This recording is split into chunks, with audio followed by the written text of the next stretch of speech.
Hi. So, welcome to the another session after learning about social media platforms and basics of this marketing. അപ്പോൾ നമ്മൾ ഇന്ന് പഠിക്കാൻ പോകുന്നത് എങ്ങനെയാണ് ഒരു സോഷ്യൽ മീഡിയ സ്ട്രാറ്റജി സെറ്റ് ചെയ്യുന്നത്, പ്രിപ്പയർ ചെയ്യുന്നത് എന്നുള്ളതാണ്.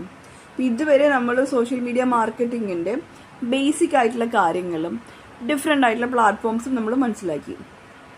പക്ഷേ നമ്മൾ ശ്രദ്ധിച്ച് നോക്കുകയാണെന്നുണ്ടെങ്കിൽ പലരും ചെയ്യുന്ന മണ്ടത്തരങ്ങൾ കാണാൻ പറ്റും.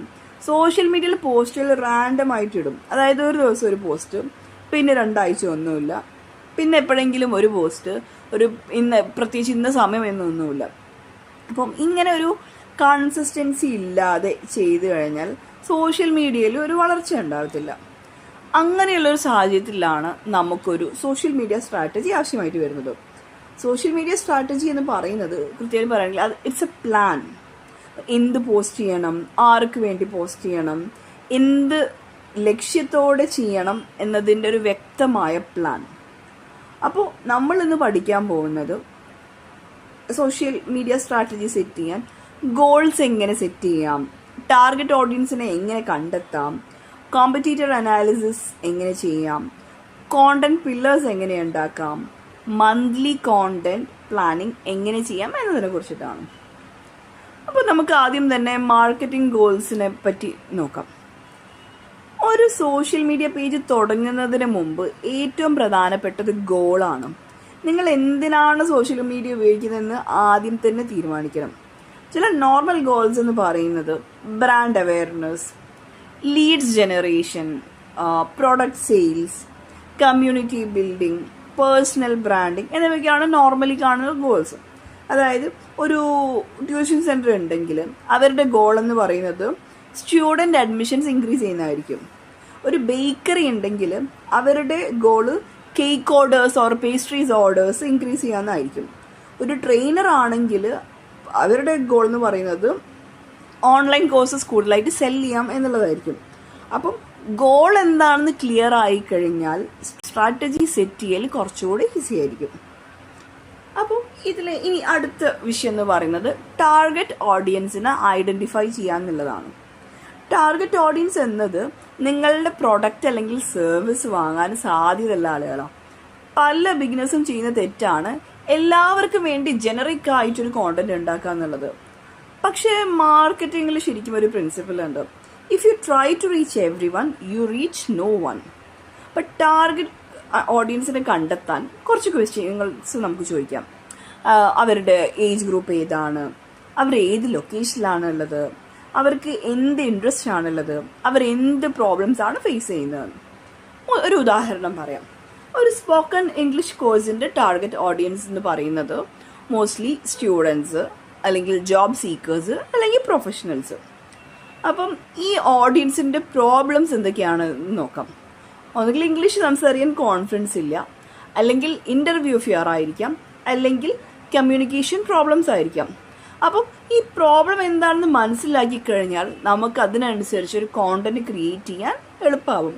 പ്രോബ്ലം എന്താണെന്ന് മനസ്സിലാക്കി കഴിഞ്ഞാൽ അതിനുള്ള സൊല്യൂഷൻ ആയിരിക്കണം നമ്മൾ പ്രൊവൈഡ് ചെയ്യുന്ന കോണ്ടന്റ് എന്നുള്ളത് മറക്കരുത് കേട്ടോ. ഇനി അടുത്തെന്ന് പറയുന്നത് കോമ്പറ്റീറ്റർ അനാലിസിസ് ആണ്.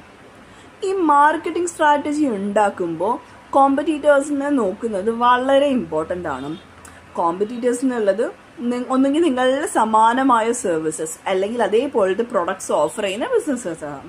അപ്പം കോമ്പറ്റീറ്റർ അനാലിസിസ് ചെയ്യുമ്പോൾ ശ്രദ്ധിക്കേണ്ട കുറച്ച് കാര്യങ്ങളുണ്ട്. അവർ ഏത് പ്ലാറ്റ്ഫോമാണ് യൂസ് ചെയ്യുന്നത് എന്നുള്ളത്, അവർ എന്ത് തരത്തിലുള്ള കോണ്ടന്റ് ആണ് പോസ്റ്റ് ചെയ്യുന്നത് എന്നുള്ളത്, അവരുടെ പോസ്റ്റിന് എത്ര എൻഗേജ്മെന്റ് ഉണ്ട്, അല്ലെങ്കിൽ അവർ ഓഡിയൻസിനോട് എങ്ങനെയാണ് കമ്മ്യൂണിക്കേറ്റ് ചെയ്യുന്നത് എന്നൊക്കെ. അപ്പം കോമ്പറ്റീറ്റേഴ്സിൻ്റെ കാര്യങ്ങൾ അതേപോലെ കോപ്പി ചെയ്യേണ്ടതില്ല, പക്ഷെ അവരിൽ നിന്ന് കുറച്ച് കാര്യങ്ങളൊക്കെ നമുക്ക് പഠിച്ചെടുക്കാം. ഫോർ എക്സാമ്പിൾ, ഒരു ട്യൂഷൻ ബ്രാൻഡ് ഇൻസ്റ്റാഗ്രാമിൽ റീൽസ് വഴി കോൺസെപ്റ്റ് എക്സ്പ്ലെയിൻ ചെയ്യുന്നത് കാണുമ്പോൾ അതുപോലെ എഡ്യൂക്കേഷണൽ റീൽസ് നമുക്ക് ഉണ്ടാക്കാം. Not the same thing but in different way. ഇനി അടുത്തത് കോണ്ടന്റ് പില്ലേഴ്സ് ആണ്.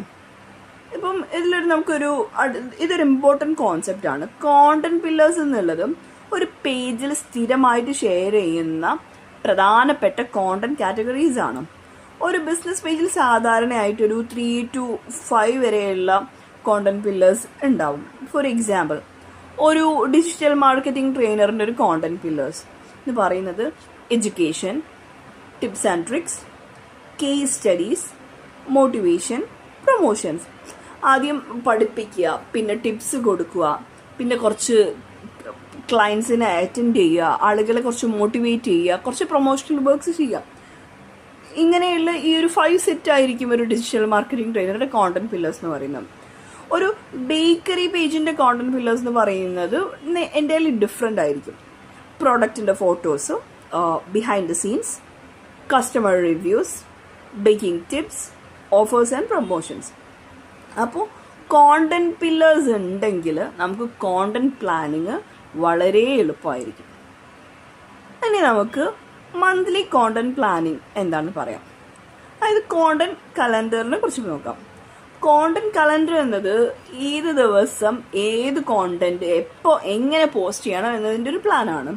എക്സാമ്പിൾ ഫോർ ഒരു weekly plan: Monday educational post, Tuesday reel, Wednesday tips, Thursday story interaction, Friday promotional post, Saturday customer testimonial. അപ്പം monthly content plan ചെയ്ത് കഴിഞ്ഞാൽ നമുക്ക് കിട്ടുന്ന കുറച്ചൊരു ബെനിഫിറ്റ്സ് എന്തൊക്കെയാണെന്ന് വെച്ച് കഴിഞ്ഞാൽ കൺസിസ്റ്റൻസി മെയിൻറ്റെയിൻ ചെയ്യാൻ പറ്റും, ടൈം സേവ് ചെയ്യാം, ക്വാളിറ്റി ഇംപ്രൂവ് ചെയ്യാൻ പറ്റും, ഓഡിയൻസിൻ്റെ എൻഗേജ്മെൻറ്റും കൂടും.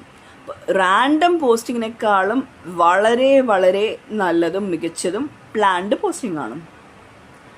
അപ്പോൾ നമ്മൾ ഇന്നത്തെ ക്ലാസ്സിൽ പഠിച്ചു ഒരു കാര്യങ്ങൾ: സോഷ്യൽ മീഡിയ സ്ട്രാറ്റജി എന്താണ്, മാർക്കറ്റിംഗ് ഗോൾസ് എങ്ങനെ നിശ്ചയിക്കാം, ടാർഗറ്റ് ഓഡിയൻസിനെ എങ്ങനെ കണ്ടെത്താം, കോമ്പറ്റീറ്റർ അനാലിസിസ് എങ്ങനെ ചെയ്യാം, കോണ്ടന്റ് പില്ലേഴ്സ് എന്താണ്, മന്ത്ലി കോണ്ടന്റ് പ്ലാനിങ് എങ്ങനെ ചെയ്യാം എന്നിവയിലൊക്കെയാണ്. ഒരു സ്ട്രോങ് സ്ട്രാറ്റജി ഉണ്ടെങ്കിൽ സോഷ്യൽ മീഡിയ ഗ്രോത്ത് വളരെ എളുപ്പമായിരിക്കും. So thank you for watching. Let's see in another video. Bye for now. Thank you.